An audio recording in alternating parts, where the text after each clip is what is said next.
Hi, I'm making this final video about the murderless hoax to share with everyone how everything started. So, I'm going to tell you the events that led up to the murderless hoax, the events that proved to be the prelude to the murderless hoax. So, everything started with our move to Kansas in July 2022 and the enrollment of our two children in Wolf Springs Elementary in August 2022. All we wanted at the time was for our children to have a smooth transition and to settle into their new schools. That's all we wanted. And everything worked out for our older son. He was happy, he had friends, he liked school, and he liked Kansas. But our younger son was unhappy, he didn't like school, he didn't like Kansas, and he wanted to move to somewhere else. And my wife was a teacher's aide at the same school at Wolf Springs, so she could see him during the recess and at lunchtime. And she said he looked miserable. He was lonely and he would just swing by himself during the whole recess. Uh, so we were worried about him. And it was all because of a teacher's aide, the LA teacher Kristin Kellerman's aide, Stephanie Cleland. Stephanie Cleland was well known at Wolf Springs. She had a reputation of being extremely nasty and mean to students. Parents complained about her, even teachers complained about her. So she had been transferred to different positions multiple times, even before our children started Wolf Springs, because of teachers' complaints and parents' complaints, both. She was transferred to different positions multiple times. And all the teachers at Wolf Springs knew what Stephanie Cleland was like. And one Wolf Springs teacher even said to Stephanie Cleland's face that she would never enroll her daughter in Wolf Springs because she wouldn't want Stephanie Cleland to be around her daughter.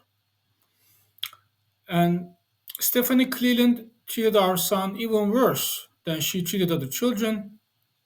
She would single out our son, she would humiliate him, isolate him. And shortly afterwards, the classmates followed suit and they started bullying my son as well. So they started bossing him around, excluding him, tattling on him, and they would report everything he did to Stephanie Cleland, and Stephanie Cleland would humiliate him and punish him for anything, and without listening to his side of the story. For example, a student who had a birthday would bring candy bags, and there would be lollipops in the bag, and he would get excited and read out the candy brand loud, dum dum.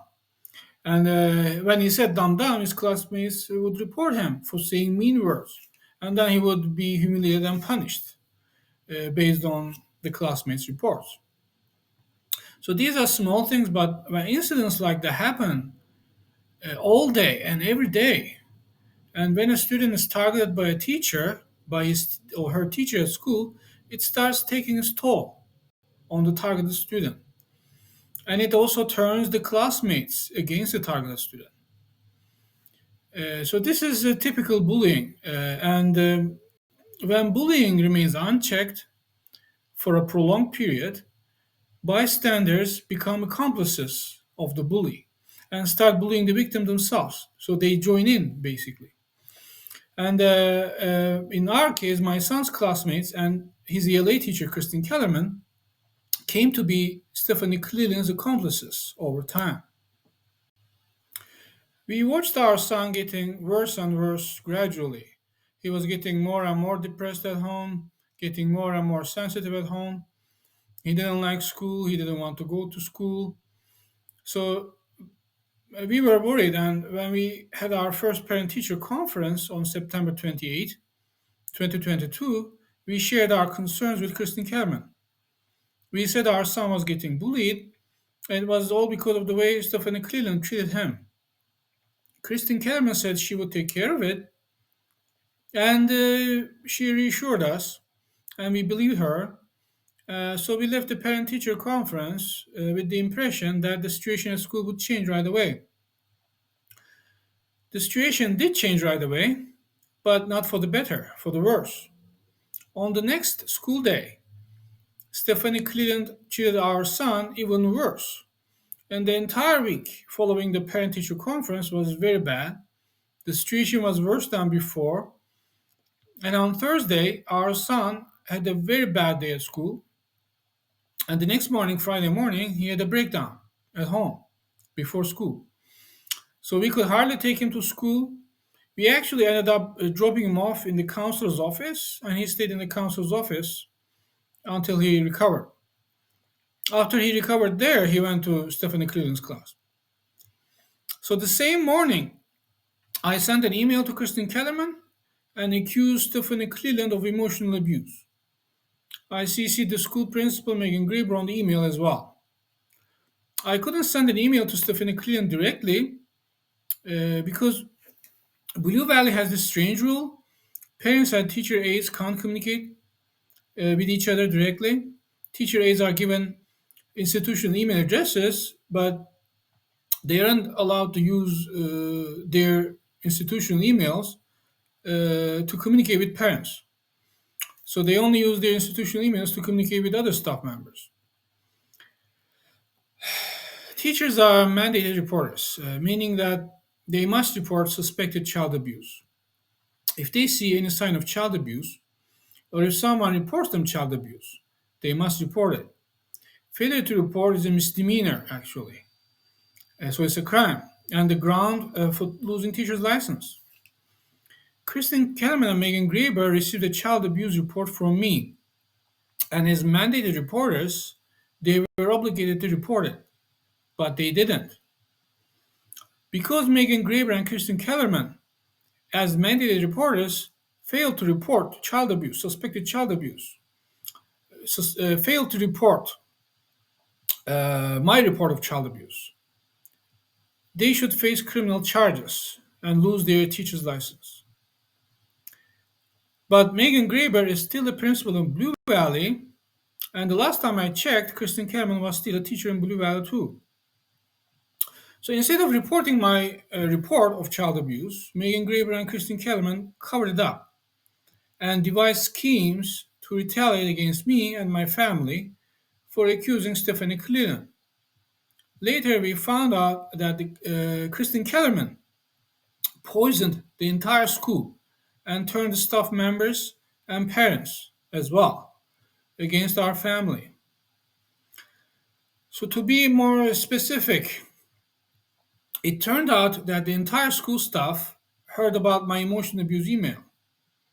But Kristin Kellerman totally twisted my email and told people that I threatened her because she gave my son a punishment the day before. So Kristin Kellerman led people to believe that we are that kind of parents. Like, if you dare to punish my son, I'll come to school and make you pay for it. So the school staff believed that we were, parents like that, and I intimidated Kristin Kellerman into not punishing my child, and I threatened her, and she was devastated by my email. And after reading my email, she couldn't teach that day. She couldn't function that day. Oh, I can't teach. So she was totally devastated by my email.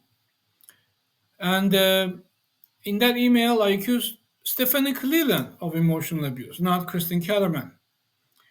But that's not what the school staff heard. So Kristin Kellerman portrayed herself as the victim to the school staff, not Stephanie Cleland.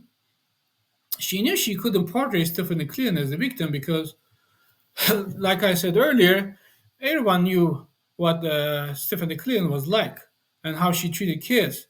So an emotional abuse accusation against Stephanie Cleland was nothing unusual to the school staff, was nothing extraordinary. In fact, if there was one person to accuse of emotional abuse at Wolf Springs, it was Stephanie Cleland, and everyone knew that. So basically, after my emotional abuse email, Kristin Kellerman started poisoning the well. And the poison she kept on spewing at school for several months culminated in the murderous hoax and the bomb hoax. Like the Jews who were scapegoated for the Black Death in Europe, like the Jews who were accused of causing the plague by poisoning wells, my children were scapegoated for a bullying incident that passed as anti gay, even though my son stood up for the bullying victim during the incident. And the incident was essentially a verbal and social bullying incident, and the kind of which would happen several times every day in that class. And our son was the victim in most cases, in most bullying incidents. But of course, the consequences are different when the mother of the victim is a judge, like Joanne Waltman.